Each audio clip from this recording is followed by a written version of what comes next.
types of studs, like it's the little boozy looking one, it's the Manny Fresh looking one. Yeah. The one with the colored eyes that still got her hair. Yes. Put it in a ponytail. Yeah. Do y'all have that? Nah, we got straight señoras. They all They're all bushed and they fucking all come with the same haircut. It's a bunch of fucking Rezos and Dunos. I was saying they shape like their body is There might be like a Duno one. I never seen a super fat dyke, and I never seen a super skinny dyke. I seen them all look like Rezo kind of height. Like I feel like they get to that weight on purpose. But hear me out. When you go into the barber shop, you build like a stud. He built like a refrigerator that they threw out because it don't work no more. Listen, now look. It's my whole thing is this too, bro. Like when you go to the barber shop, they go in and order the number 7. That's the dyke one. They be like, I want the number 7, and it's like that little faux hawk looking shit. The faux dyke. The little taper. You know what I'm talking about. You know they be having fresher haircuts than me. I ain't mad at it. That's the thing. Studs got cleaner haircuts than niggas all the time. Yeah, because they gotta show off. They don't have a penis. Yeah. They gotta compensate. Oh, yeah. Just like when dudes have little dicks, they got a bigger car and shit. No offense. I mean, Fresno did pull up in a truck. Just saying. Shout out to Rezo, man. He's been a good sport about it. You know what I'm saying? He's been a good sport about being How ugly. did you meet Rezo? Unfortunately, me and Rezo, how did we meet? I think I caught him tagging on my wall, bro. No, I'm just kidding. That's the homie funny. Hazard. Shout out Hazard. I am Hazard, man. 40 on Friday. It's Haz. He say that shit like he Batman. Like, it's Haz. Hands to the mic, Haz. He don't talk like that for real, though, bro. He's actually a really nice guy. But shout out to Haz, man. And he had an event sponsored by Vibes, and this fool was over there spray painting for him and shit, bro. And I love graffiti, bro. Like I told you, bro, I studied hip hop, bro, and I switched to big time because you a little bit too young. I studied hip hop, bro. I know the 5 elements of hip hop. You know what I'm saying? We got graffiti, we got breaking, we got DJing, we got MCing, and then the 5th one that people always forget about is the knowledge, right? That's the whole point. The whole aspect is to build that. The shit was based off like teaching the community, right? So my whole thing is like I love graffiti, bro. I fucking love it. I used to do graffiti. I still love it. I still see it. So when I seen him doing it, bro, like I don't give a fuck what's going on, bro. Like I'm gonna go check out the graffiti. So that's how I ended up meeting Rezo. And he's a genuinely good person, bro. Like I mean, he looks how he looks. We can't change that. But he's a good person inside. He's a good person on the inside. And shout out to Rezo. He does a lot for the community, bro. Like a lot. I'm learning even more about him. He does a lot for the community, bro. He paints a lot of basketball courts, bro. He does a lot of shit in the city. That was a good one. I like that. Like he does I a thought lot you was gonna be funny. No. He literally gives out shoes to the city. I swear to God, bro. He does a lot of stuff that goes on. And mind you, he's not one of them internet personalities where he's like, yeah, we're giving out, like, you know what I'm saying? So like I respect him even more for that. Mind you, go get your content out so people can know that you're helping the community. But I feel like he's one of the very, very few people, bro, that does it for the actual genuine concern for the community, bro. Because a lot of people, even when they help him, go ahead and help, bro, but they doing it for the likes and the views. Right. You know what I'm saying? And like I know Rezo, bro, he be doing this shit, bro, and he's a very talented artist. Yeah. You know what I'm saying? Like I said, he look how he look, but motherfuckers, he could draw, bro. The motherfuckers, man. He did the mirror on the block. I know, bro. You already know. Yeah. Man, that Schoolboy Q one. He did the back on FIGGMUNITY. There's so many that you drive by all the time, especially if you buy crack. I swear you just drove by. Especially if you buy crack, you see Rezo shit. That's fucking hilarious. You just say crack, so it seems a little bit more like radio friendly. It's a little more. I want to go back to something that you just said because I think that was really important for you. No contest. No, I heard you say that you actually sat down and you studied hip hop, and I think that's really dope, especially right now because I feel like there's a really big conversation going on.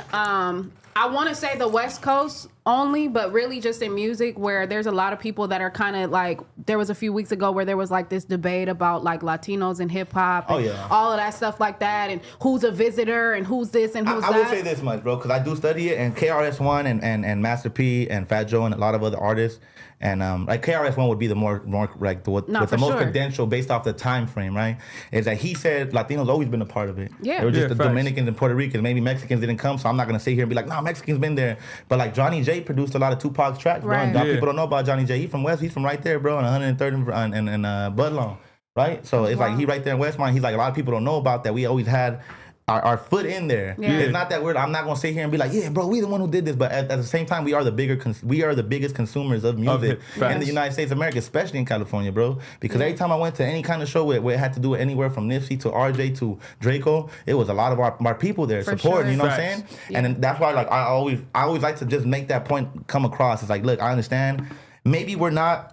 Like we're not visitors, but we're not necessarily like we don't belong here either, right? So that's why I feel like people have to understand that, so they could go ahead and make their placement much more known. If you're going in there saying, "Nah, we belong here," but why? Why don't you just come out and do some records and break some kind of shit? You know what I'm saying? Break some barriers, like certain artists, like you said, have done.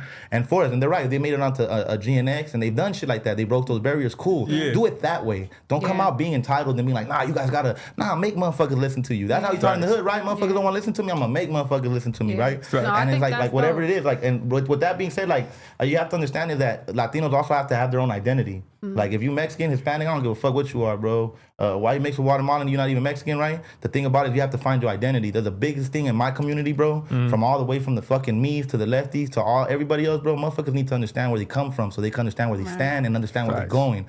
People don't understand that part. We got motherfuckers out here like, I'm doing it for the Mexicans. They're not even Mexican. Or I'm doing it for the people, and they like, but what though? Like, and I'm not saying you have to speak Spanish. You have to fucking travel to TJ 3 times a year. I'm just saying is that motherfuckers need to understand where they come from, bro, so they can understand where they're going. And I feel like the lack of identity, like I feel like the brothers, the black artists have found that along the way a lot more because of so many like inspiration and motivational motherfuckers that you had, like the Tupacs and the Nipsey Hussles, right? People that spoke on that aspect of the music were like, look, bro, I could teach you, because like he said, I got you listening now to the music. Let me go ahead and send the message now, because I got your ear now. Because when I was on the corner preaching to you when you was trying to sip a beer, you didn't want to hear that shit. But now I put a beat behind it, and I threw a little bit of murder here. Motherfuckers want to listen to, but let me go ahead and take advantage of the fact that I have you right here. Like I got your ears, right? So I feel like the biggest thing with Latinos is they need to find their identity, and there would be less conversations about do they belong here or not. But once they find their identity, I think that's good though. That's really important, and that's why I wanted to come back to that, because you very clearly said that you took the time to actually study it. And it's just like anything else that people do. Anything. If you're a doctor, you have to go to med school. You gotta go to school. You have anything. to know where you're going and what you're doing. So I think it's dope, and that's why I really wanted to highlight it, because even to go farther to what you're just saying right now,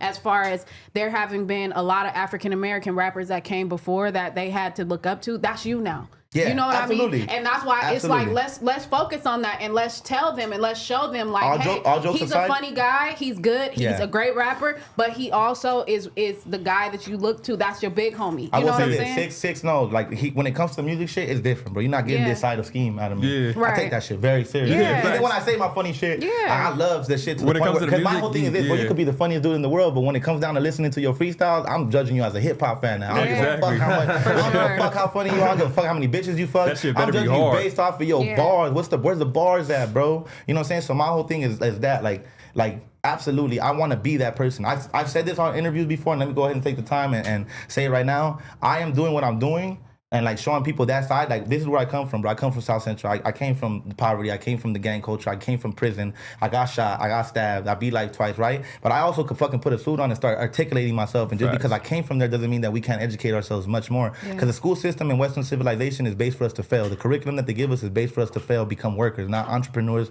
not free thinkers, but people that just know enough to know how to operate shit, right?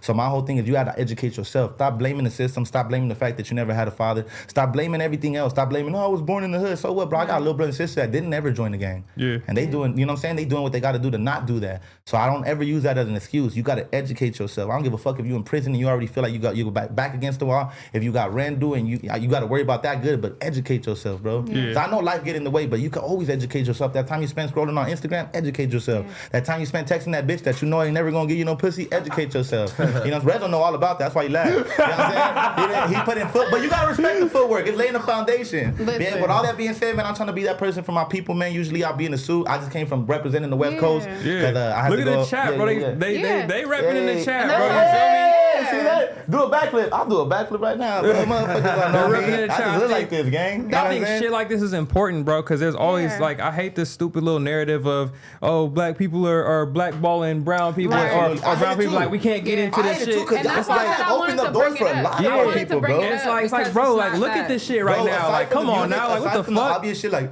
the more mainstream shit. Let me tell you something, bro, because the homies are the type of people that made me, study before I came. So before I came out of prison, I had to study all this shit. I seen when y'all was starting all of this, you know what I'm saying, the very beginning too, and other people. I'll tell you this much, bro. I can tell you this much. All the people pushing that narrative is obviously because of past incidents they had, right? Because, you know, they was beefing with motherfuckers. Because you know how it be in the city, bro. There's a lot of racial tension, but most of the shit is like, bro, for the most part, black hood share a hood with Mexican hood everywhere you go. You know what I'm saying? And they they fuck around with each other. They just don't fuck with another Mexican hood, so they want to label that as racism. But in all actuality, but here's where I get to, bro.